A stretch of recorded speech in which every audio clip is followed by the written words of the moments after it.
ইয়াত মিটিংখন ভালকে কৰিব পাৰিলে জানো আপোনালোকে মইনো কি উত্তৰ দিম আপোনালোকে নিজে নিজে আপোনালোকে উজনিৰ পিছত নামনি আহিলে আৰু নামনিৰ এটা হততে কথা আছে যে সংখ্যালঘু অধ্যুষিত এলেকা ইয়াত আহি আপুনি এইবাৰ কি পৰিৱৰ্তন দেখা পাইছে নাই চাওক পৰিৱৰ্তন এটাই দেখা পাইছোঁ যোৱাকালি মঙ্গলদৈত গৈছিলোঁ সংখ্যালঘু প্ৰধান এলেকাতেই সভা সমিতি কৰিছোঁ কিন্তু এইবাৰ উৎসাহ আছে কেৱল মিটিং শুনিবলৈকে আহিছে বুলি মই ভবা নাই এটা মনে মনে সিদ্ধান্ত লৈ আহিছে যে হয়তো তেওঁলোকে সিদ্ধান্ত লোৱা উচিত তেওঁলোকে চৰকাৰৰ অংশীদাৰ হোৱা উচিত কাৰণ অসম গণ পৰিষদ দল ক্ষমতাত অহাত ৯৬ চনত ধৰ্মীয় সংখ্যালঘুসকলৰ অৱদান আছে আৰু দীৰ্ঘদিন ধৰি চৰকাৰৰ অংশীদাৰ হৈ নাথাকিলে অন্ততঃ ধৰ্মীয় সংখ্যালঘুসকলে ভালকৈ বুজিব পাৰে যে কিদৰে তেওঁলোকে ভৱিষ্যতৰ দিনত আগবাঢ়িব পাৰিব চাওক এইবাৰ এই অঞ্চলটো আপোনালোকে জানে এটা ধৰ্মীয় সংখ্যালঘু প্ৰধান অঞ্চল খুব খোলাখুলিকৈ আমাৰ মনৰ কথাবোৰ আমি তেখেতসকলক কৈছোঁ আৰু আমাৰ প্ৰাৰ্থী আছে মিত্ৰজোঁটৰ প্ৰাৰ্থী আছে কেউটা ZPCত আছে আমি এইকেইটা দিনত ধৰ্মীয় সংখ্যালঘুসকলৰ দেখিছোঁ যে অলপ উৎসাহ আছে আৰু আমাৰ সভাবিলাকতো মানুহ হৈছে আৰু মই ভাবোঁ যে ধৰ্মীয় সংখ্যালঘুসকলে উপলব্ধি কৰিছে কাৰণ কংগ্ৰেছ এতিয়া নিশকতীয়া কংগ্ৰেছ এবাৰ শূন্যৰ পৰা মহাশূন্যলৈ গতি কৰিব ধৰ্মীয় সংখ্যালঘুসকলে মই ভাবোঁ যে এই কথাটো হৃদয়ংগম কৰিব পাৰিছে কাৰণ কংগ্ৰেছ ৰাজ্যখনত ক্ষমতাত থকা ধৰ্মীয় সংখ্যালঘু আৰু চাহ জনগোষ্ঠীৰ লোকৰ আটাইতকৈ অৱদান আছিল চাহ জনগোষ্ঠীৰ লোকসকলে হয়তো উপলব্ধি কৰিলে যে কংগ্ৰেছে শাসনত থকা সময়ছোৱাত কাৰণ জৱাহৰলাল নেহৰুৰ দিনৰ পৰাই অন্যায় হৈছে নহয় এটা সময়ত অসমক বিদায় দিব বিচাৰিছিল তাৰপিছততো আপোনাৰ ইন্দিৰা আহিল ৰাজীৱ গান্ধী আহিল এই শেষলৈকে ছোনিয়া ৰাহুললৈকে ছোনিয়া আৰু মনমোহন সিঙলৈকে বহুতখিনি কৰিব পাৰিলেহেঁতেন যি অন্যায় অবিচাৰ শোষণ নিষ্পেষণ কৰিলে মই ভাবোঁ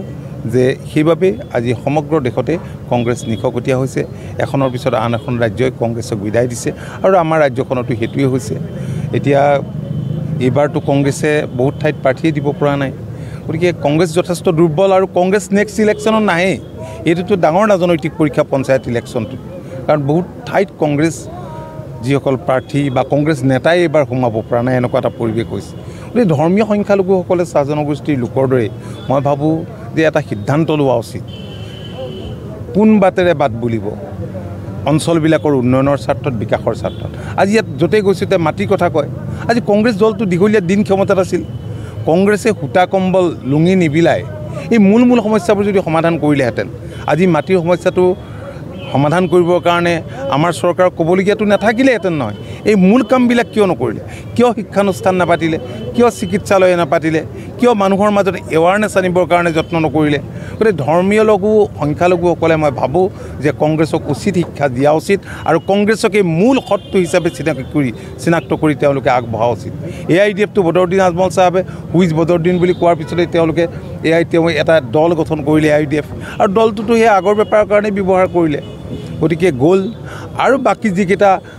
আঞ্চলিক ৰাজনৈতিক দল বুলি তেওঁলোকে ক'ব খোজে কংগ্ৰেছৰ লগত থাকি আঞ্চলিক ৰাজনৈতিক দল হয় নেকি তা কংগ্ৰেছেই জন্ম দিয়া সেইবিলাক দল গতিকে এইবিলাকৰ এতিয়া মই দেখিছোঁ যে এইবাৰ সেই যিবিলাক কংগ্ৰেছৰ লগত থকা দল এইবিলাক শূন্যৰ পৰা মাইনাছলৈ যাব আৰু কংগ্ৰেছ শূন্যৰ পৰা মহাশূন্যলৈ গতি কৰিব ইয়াত মিটিংখন ভালকৈ কৰিব পাৰিলে জানো আপোনালোকে মইনো কি উত্তৰ দিম আপোনালোকে নিজে নিজে আপোনালোকে উজনিৰ পিছত নামনি আহিলে আৰু নামনিৰ এটা হততে কথা আছে যে সংখ্যালঘু অধ্যুষিত এলেকা ইয়াত আহি আপুনি এইবাৰ কি পৰিৱৰ্তন দেখা পাইছে নাই চাওক পৰিৱৰ্তন এটাই দেখা পাইছোঁ যোৱাকালি মঙ্গলদৈত গৈছিলোঁ সংখ্যালঘু প্ৰধান এলেকাতেই সভা সমিতি কৰিছোঁ কিন্তু এইবাৰ উৎসাহ আছে কেৱল মিটিং শুনিবলৈকে আহিছে বুলি মই ভবা নাই এটা মনে মনে সিদ্ধান্ত লৈ আহিছে যে হয়তো তেওঁলোকে সিদ্ধান্ত লোৱা উচিত